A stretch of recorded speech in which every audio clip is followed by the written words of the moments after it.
নিউজিল্যান্ডের অনেকটা দ্বিতীয় সারির দলের বিপক্ষে গত রাতেও পাকিস্তান হেরেছে 4 রানে।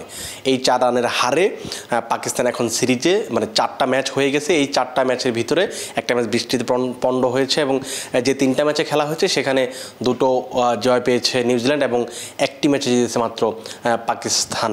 এই সেকেন্ড সারির কেন দল বলছি বা দ্বিতীয় সারির দলটা কেন বলছি নিউজিল্যান্ডের, যেহেতু এখন আইপিএল চলছে, আইপিএলের কারণে জাতীয় দলে কিংবা বেশিরভাগ ক্রিকেটার যারা আসলে টি-20 খেলেন নিউজিল্যান্ডের দলে তারা আপাতত খেলছেন না, তারা আইপিএলে খেলছেন কিংবা কেউ ইনজুরিতে পড়ে আছেন। সব মিলে মধ্যে একটা তথ্য দেখছিলাম, টুইটারে ঘাঁটতে দেখছিলাম যে নিউজিল্যান্ডের একাদশে থাকেন কিংবা স্কোয়াডে থাকেন এমন প্রথম সারির 16 জন ক্রিকেটার এবার পাকিস্তান সফরে আসেননি। অর্থাৎ আপনি নিশ্চিতভাবে বুঝতে পারছেন কি ধরনের, কত ছোট মানের একটা পুচকে একটা দল নিয়ে পাকিস্তান সফরে এসেছে এই কিউইরা। তাদের বিপক্ষে যখন এমন হার বা এমন পরাজয়ের মতো অবস্থা, তখন কিন্তু পাকিস্তানের দলকে নিয়ে প্রশ্ন উঠছে। যেহেতু সামনে বিশ্বকাপে কেমন করবে, কি করতে পারে, এগুলো নিয়ে আসলে কথা উঠছে। তাদের সক্ষমতা বা কী সামর্থ্য নিয়ে প্রশ্ন উঠছে।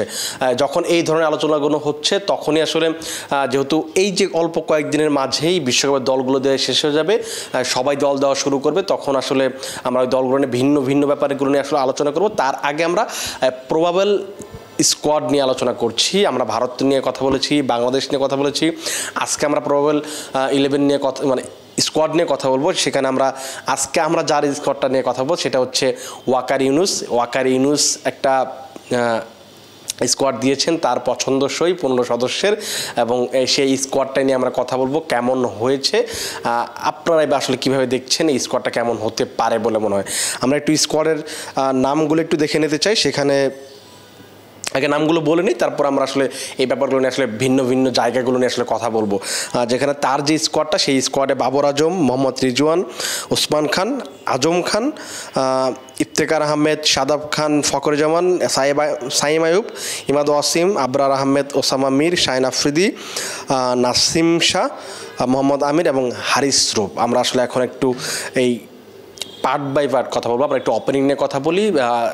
ওয়াকার ইউনুস এই যে 15 সদস্যের দলটা দিয়েছেন, সেখানে ওপেনার হিসেবে আপনি ধরে নিতে পারেন সাইম আয়ুবের সঙ্গে বাবর আজমকে হয়তো দেখা যাবে। সেই সঙ্গে আপনার যদি মনে হয় যে আপনি সাইম আয়ুবকে খেলাবেন না, তখন আপনি চাইলে কিন্তু উসমান খানকে খেলাতে পারেন, কিংবা আপনি মোহাম্মদ রিজওয়ান আছে আপনার একদম বিশেষজ্ঞ ওপেনার, আপনার অনেক বছর পাকিস্তানের ওপেনিং করেছেন, তাকে ওপেনিং কিন্তু খেলাতে পারেন। কিন্তু আমার কাছে মনে হয় না যে রিজওয়ানকে হয়তো ওপেনিংয়ের জন্য বিবেচনা করা হচ্ছে। আমরা কিন্তু এই যে প্রথম এই নিউজিল্যান্ডের সাথে যে সিরিজটা চলছে, সেখানে যে ম্যাচটাতে যে দুটো ম্যাচে রিজওয়ান ব্যাটিং করেছেন, সেখানে কিন্তু ওপেনিংয়ে ব্যাটিং করেননি। আর এই ব্যাপারটা নিয়ে আসলে অনেক বেশি আলোচনা সমালোচনা হচ্ছে। এখন যদি সাইম আয়ুব রান করতে না পারেন, সাইম আয়ুব যদি সুযোগটা কাজে লাগাতে না পারেন, সেক্ষেত্রে কিন্তু যদি পাকিস্তান যদি বিশ্বকাপ ফেল করে, সেখানে কিন্তু এই যে রিজওয়ানকে ওপেনিং না করানো, তাদের স্ট্রাইক নিয়ে কথা বলা, এটা কিন্তু একটা বড় প্রশ্ন তৈরি করবে। আর একটা জিনিস হচ্ছে ওসমান খান, তিনি পিএসএলে খুব ভালো ব্যাটিং করেছেন, 7টা ম্যাচ খেলেছিলেন, 400-র বেশি রান করেছিলেন, 2টা সেঞ্চুরি ছিল।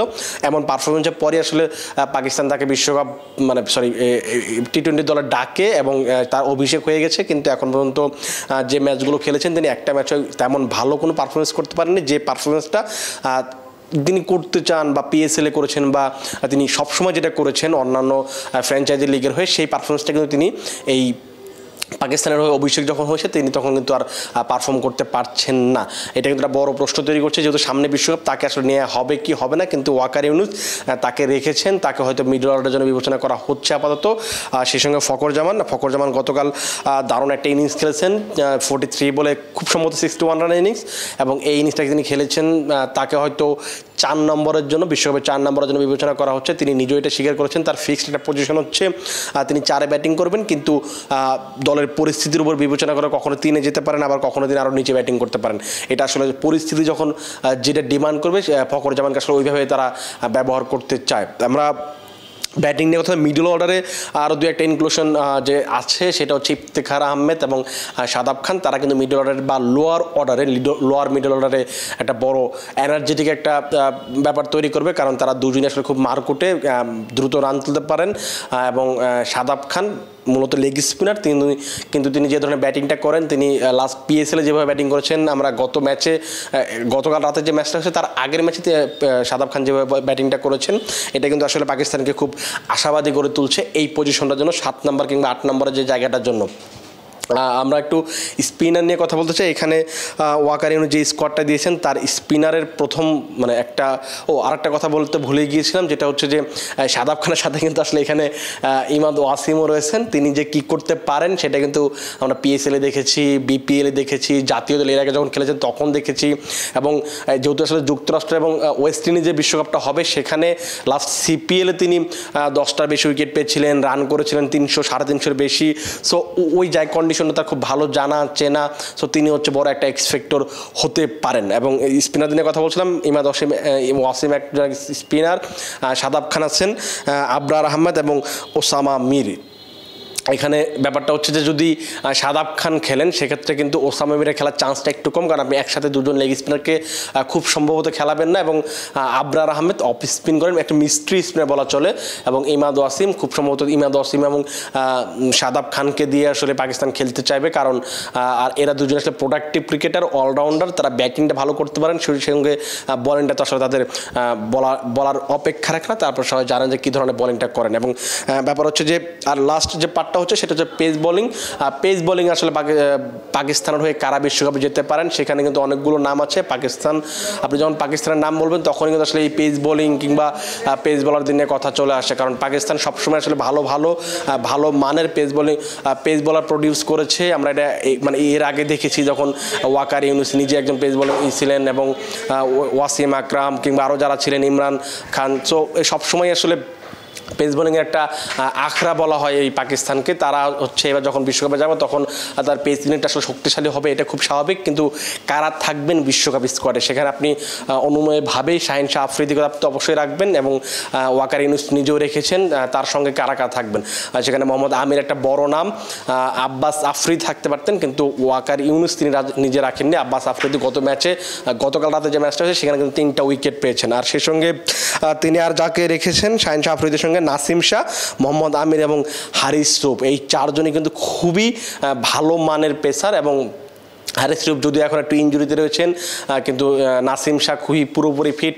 আমির ইন্টারন্যাশনাল ক্রিকেটে ব্যাক করেছেন, শাহিন শাহ আফ্রিদি, তাদের 3 জনের যে কম্বোটা এইটা আসলে মনে হয় যে পাকিস্তানকে এই বিশ্বকাপের ট্রাম কার্ড হতে পারেন তারা 3 জন। কেন হতে পারেন সেটা একটু বিস্তারিত আলোচনা করছি। সেটা হচ্ছে যে শাহিন শাহ আফ্রিদিকে আমরা সবসময় জানি যে তিনি একটু গুড লেন্থে কিংবা হচ্ছে আপনার ফ্লোয়ার লেন্থে ফেলে একটু ভিতরের দিকে ইনসুইং করাতে পারেন, আউটসুইংটা করাতে পারেন, এটা কিন্তু একটা বড় কাজে দিতে পারে। কারণ আমরা যদি লাস্ট ওয়ার্ল্ড কাপের কথা আমার মনে আছে নিশ্চয়, যে লোকেশ রাহুল এবং রোহিত শর্মাকে তিনি যেভাবে আউট করেছিলেন প্রথম ওভারে, এবং মানে তিনি সবসময় আসলে প্রথম ওভারে এই ধরনের ডেলিভারিগুলো করে থাকেন, এটা একটা অ্যাডভান্টেজ দেবে পাকিস্তানকে। সেই সঙ্গে আমরা হয়তো দ্বিতীয় ওভারে নাসিম শাহকে দেখতে পাবো। নাসিম শাহর সবচেয়ে বড় যে গুণটা সেটা হচ্ছে তিনি এত গতিময় বোলিং করতে পারেন, সেই সঙ্গে তার ইনসুইং আউটসুইং, বিশেষ করে আউটসুইংটা কিন্তু দুর্দান্ত। আপনি যদি দুজন স্লিপ রেখে আপনার যদি উইকেটে ঘাস থাকে একটু যদি অ্যাডভান্টেজ পেয়ে যান সেক্ষেত্রে কিন্তু ভয়ানক হতে পারেন, এবং কতটা ভয়ানক হতে পারেন সেটা কিন্তু আমরা এই যে লাস্ট এশিয়া কাপ বলুন কিংবা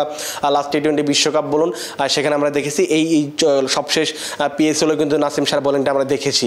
সেই সঙ্গে মোহাম্মদ আমিরের স্পেশালিটিটা হচ্ছে যে তিনি নতুন বলে বোলিং করতে পারেন, মিডল ওভারে বোলিং করতে পারেন, কিন্তু আমিরকে তারা আসলে বিবেচনা করছে ডেথ ওভারের জন্য, কারণ ডেথ ওভারে পাকিস্তানের আপনার মনে থাকার কথা 2022 যে বিশ্বকাপটা হয়েছে সেখানে যদি ডেথ ওভারে কিংবা তার আগের যে বিশ্বকাপটা রয়েছে 21 বিশ্বকাপ অস্ট্রেলিয়ার সঙ্গে, সেই ওভারে যদি শাহিন শাহ আফ্রিদি ডেথ ওভারে গিয়ে যদি 3টা ছক্কা মানে হজম না করতেন সেক্ষেত্রে হয়তো বিশ্বকাপটা হয়তো পাকিস্তান জিতে যেতে পারতো।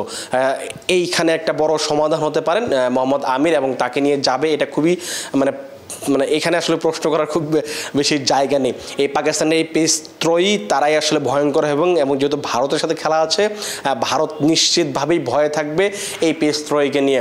এখন দেখা যাক, সামনে যেহেতু আরও সময় আছে, দলটা দিবে কয়েকদিন পর, যখন দল দিবে তখন আমরা আসলে স্পেসিফিক প্লেয়ার কিংবা জায়গাগুলো নিয়ে আরও বেশি বিস্তারিত আলোচনা করব, কোথায় ভালো হতে পারতো, কোথায় ভালো হয়েছে, এই ব্যাপারগুলো নিয়ে অবশ্যই আলোচনা করব যখন দল দিবে।